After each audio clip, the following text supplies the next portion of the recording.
agora o Fantástico conta uma história do além.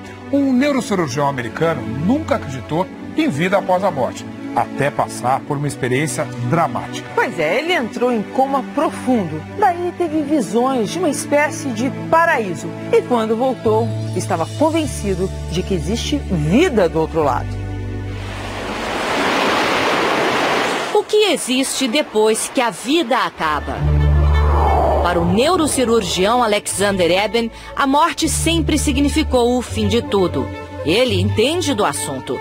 Foi professor da Escola de Medicina de Harvard, nos Estados Unidos, e há mais de 25 anos estuda o cérebro.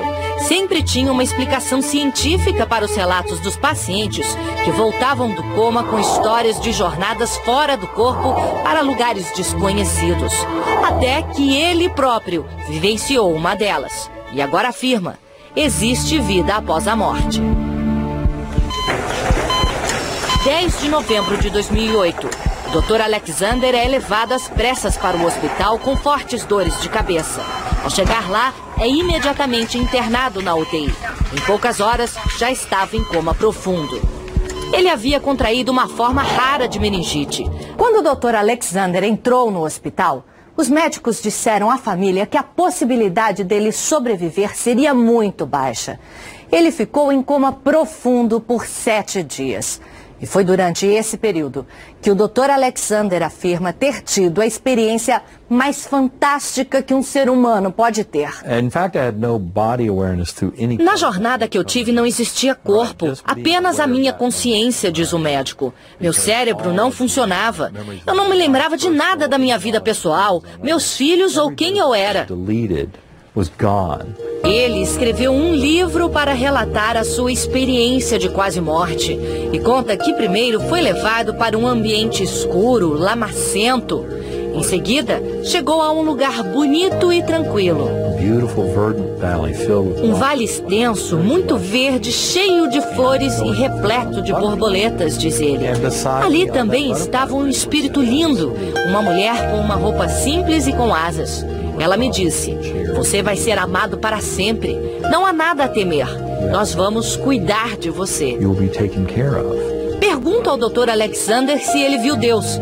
Ele disse que sim. Deus estava em tudo ao meu redor. Ele estava lá o tempo todo. Esse pesquisador da Universidade Federal de Juiz de Fora participa do maior estudo mundial já feito sobre as experiências de quase morte. Os estudos mostram que apenas 10%, uma em cada 10 pessoas que tiveram uma ressuscitação bem-sucedida, relatam experiência de quase morte. Os pacientes que vivenciaram uma experiência de quase morte tendem a ter, ao longo do tempo, por exemplo, aumento da satisfação com a vida, tendem a ter diminuição do medo da morte, maior apreciação da espiritualidade, maior apreciação da natureza. A morte é uma transição, não é o fim de tudo, resume o Dr. Alexander. Minha jornada serviu para me mostrar que a consciência nossa existe além do corpo. E ela é muito mais rica fora dele. Isso pode significar que a nossa alma, nosso espírito, seria eterno. No Brasil existem pacientes como o Dr. Alexander. Outro caso aconteceu com a mãe de Vera Tabak, que passou 3 meses em coma. Ela voltou contando uma história incrível. Ela confessou que tinha estado nesse período de coma, ela se viu como se fosse um quarto de hospital, sempre numa cama, com várias pessoas em volta, de branco, e ela disse que ela tinha feito um acordo, que eles tinham dado mais 20 anos para ela, que ela ia conseguir criar os filhos e depois ela ia embora. E a gente achou aquilo uma história, né? Mas realmente aconteceu. Foi 17 de outubro de 74, quando ela foi para a UTI. E voltou depois de um tempo.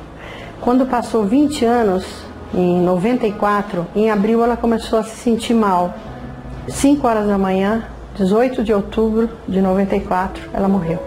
Porque ela sempre dizia que na vida só não tinha jeito para a morte, né? E depois que ela voltou, ela disse que até para a morte tinha jeito. O Dr. Alexander diz que por 2 anos tentou achar uma explicação científica para o que aconteceu com ele e com outros pacientes. Queria saber se tudo podia ser uma ilusão produzida de alguma maneira pelo cérebro. E cheguei à conclusão de que não há como explicar. Não foi alucinação, não foi sonho. Mas nem todos concordam. O professor de neurociências da Universidade de Colômbia, Jim Mobbs, diz que é difícil acreditar num desligamento completo do cérebro e que mesmo no caso do Dr. Alexander, outras áreas do cérebro podem ter permanecido ativas, provocando as sensações que ele descreve. The brain's very good at making up reality. O nosso cérebro é muito bom em transformar a realidade.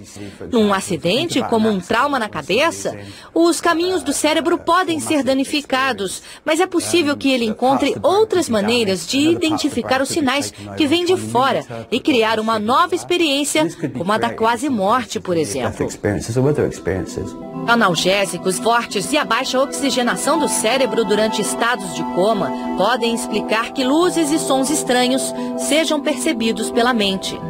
E a sensação de estar fora do corpo já foi induzida artificialmente em muitas pesquisas.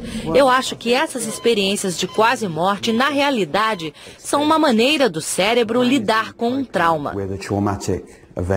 A ciência ainda não tem respostas conclusivas sobre as experiências de quase morte.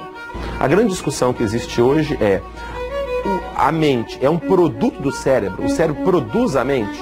Ou a mente é algo além do cérebro, mas que se relaciona com o cérebro? Independentemente do que tenha acontecido, diz a esposa do Dr. Alexander, para ela, que ficou ao lado do leito do hospital esperando o marido voltar, o final foi feliz.